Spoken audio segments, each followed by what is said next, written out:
पाकिस्तान को अमरीकी इत्तेहादी होने की वजह से दहशत गर्दों ने निशाना बनाया। वजीर आजम इमरान खान का अमरीकी अखबार को इंटरव्यू, कहा अमरीका हमेशा हमसे डू मोर का मुतालबा करता रहा। मुस्तकबिल में एतमाद और मुश्तरका मकासद की फजा को परवान चढ़ाना होगा। अमरीका के साथ ताल्लुकात की भारी कीमत चुकाई। अमरीका हमेशा हमसे डू मोर का मुतालबा करता रहा। मुस्तकबिल में एतमाद और मुश्तरका मकासद की फ़िज़ा को परवान चढ़ाना होगा। वज़ीर आज़म इमरान खान का अमरीकी अखबार को इंटरव्यू।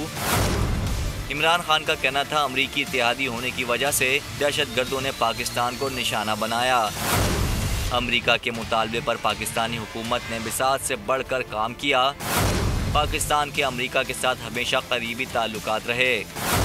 रियासतों के ताल्लुकात मुश्तरका मफादात पर मुबनी होते हैं। वज़ीर आज़म ने अमरीका से तिजारती ताल्लुकात के फ़रोग़ की ख्वाहिश ज़ाहिर कर दी।